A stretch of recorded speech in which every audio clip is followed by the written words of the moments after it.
Most runners think that their knees hurt because something is damaged, but here's the truth. Your muscles, heart, and lungs, they adapt to training quickly, but your tendons, ligaments, bones, and joints, they do adapt too. They just adapt slowly. And when you don't give them time to catch up, that is when you get pain in your knees with running. So today I want to show you how one of our clients, Tim, went from struggling with knee pain and believing that he'd permanently damaged his knees to running pain-free and confident that his best running days were actually ahead of him by finally understanding how the body really adapts to running. Hi guys, welcome back to the Fix My Running podcast. My name is Matthew Boyd. I'm a physical therapist and running coach, and today I'm going to share with you a story that every injured runner needs to hear. Because Tim's transformation didn't happen because he let his knee heal. It happened because he finally understood the real biology of how our body responds to running. Now, Tim is like a lot of runners. He ran in college and in high school, and he was actually really good at it. And then he took 20 years off. Then he got excited and signed up for a half marathon with his friends and started training for it like nothing had changed. And at first it was going well, but before too long, he started to develop knee pain on his longer runs.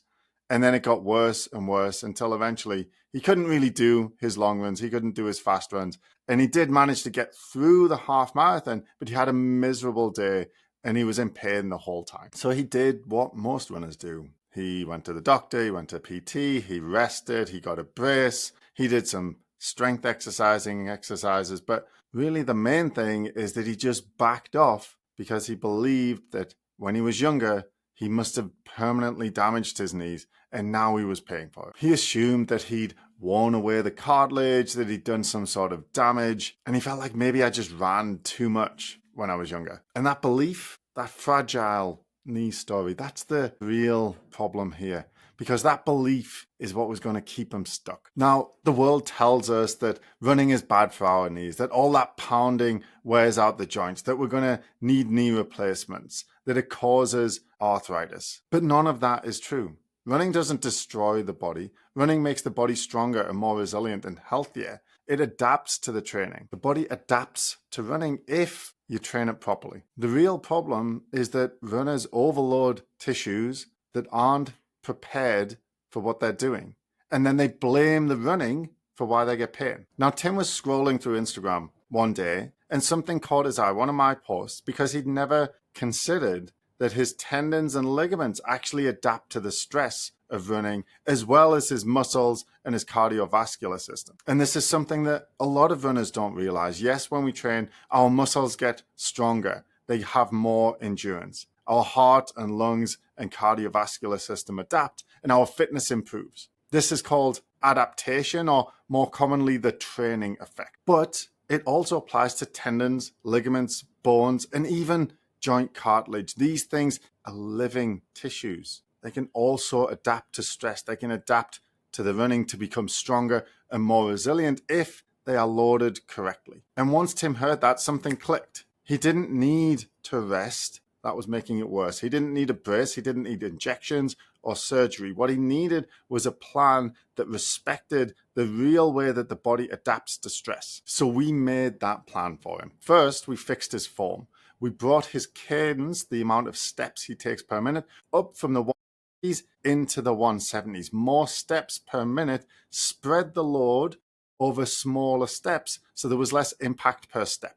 This made it easier to adapt to. And then we used running as the rehab. We stopped resting. That was just making it worse. While he was taking days and weeks and months off from running and lowering his running volume, his joints, his tendons, his ligaments, his bones, they were all getting weaker and weaker and weaker. And then when he would try and go back to running, they were less capable of actually tolerating the stress, and then the pain would be back. So we spread his running out over more runs, and we inserted lots of walk breaks and slowed him down.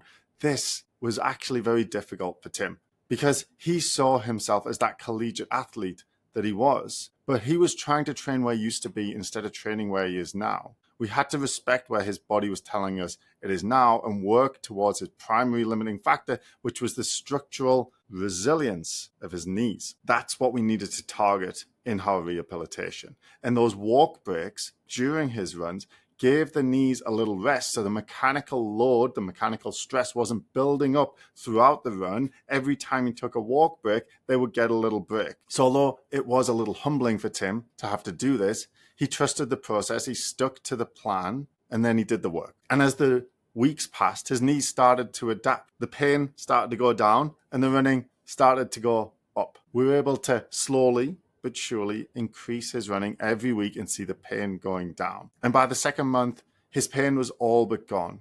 And the key here is that we gave him less running than we thought he was actually capable of. We gave him a little bit less than we thought his body could handle, and then we progressed it very slowly and systematically. And as the pain started to go away and as the running started to increase, Tim's mindset started to change. That belief that he had damaged his knees started to be called into question, because what he was seeing is that he was running more with less pain. And this violated the expectation that if he's damaged his knees, the more he runs, the more pain he will get. Now he had new information. I'm running more and my knees hurt less. So he started to reframe the way he saw his knees. Now they were knees that were capable of adapting to stress. And if he could run a little bit more now, after just a couple of months, maybe in a couple of years, he could run a lot more, even still with less pain. And because of this, Tim was able to avoid that horrible spiral that I talked about earlier, where the pain leads runners to rest. And when they rest, the tissues are offloaded, the joints, the tendons, the ligaments, the bones,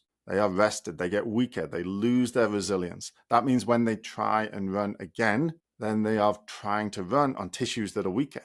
That means more pain. The pain leads them to rest again. The rest leads to more weakness. The weakness means that when they try and run again, they get more pain. And this spiral goes on and on and on for years. It's made worse by a medical system that encourages us to rest and believes that knees are damaged by running. It believes that we're wearing them out. So it tells us to be careful. It tells us to run less. It tells us to rest when we have pain. When we do these things, we inadvertently make the problem worse. And this leads on to the medical merry-go-round. Now, in addition to the rest and the weakness, we're going to add injections. We're going to add corticosteroid injections that we know weaken the joint because they make the pain go away temporarily. But they don't increase the structural resilience of the knee. And when we try and run on it, the problem is still there. We go to physical therapy where they give us exercises that are far too light, that don't make us stronger, and they don't give us a real plan for our running that actually exposes us to the appropriate amount of stress. They just tell us to run less. If it hurts too much, don't run. And lots of runners get stuck in this downward spiral in the pain, rest, weakness cycle. They get stuck on the medical merry-go-round and they often end up going for surgery because they can't see any other alternative. But not Tim. Tim's back to running now. He doesn't have any pain at all. And what's even better is that he's no longer believes in the fragility of his knees. He no longer believes that he damaged them in high school, in college, and there's nothing that can be done about it. He believes that they are living structures capable of adapting to the stress of running if they are trained correctly. And what's more, he knows how to do it because he learned that skill as we went through his training. Tim started as someone who feared that his knees were permanently damaged. Now he knows that he can run for the rest of his life. He trusts that his knees can adapt to the stress of his training, and he has the skills that he needs to keep training correctly to get his knees to adapt and the rest of his body to adapt so he can run more and more and more as the years pass. And if, like Tim, you believe that you have damaged your joints, that there's nothing that can be done, that you ran too much, hear this. Your body is strong. It is capable of adapting to stress. It can get better. You just need the right load, the right progression, and the right plan. And if you want some help with that, click the link in the description. Book a call with us and let's talk about making a plan that can get you back to running safely.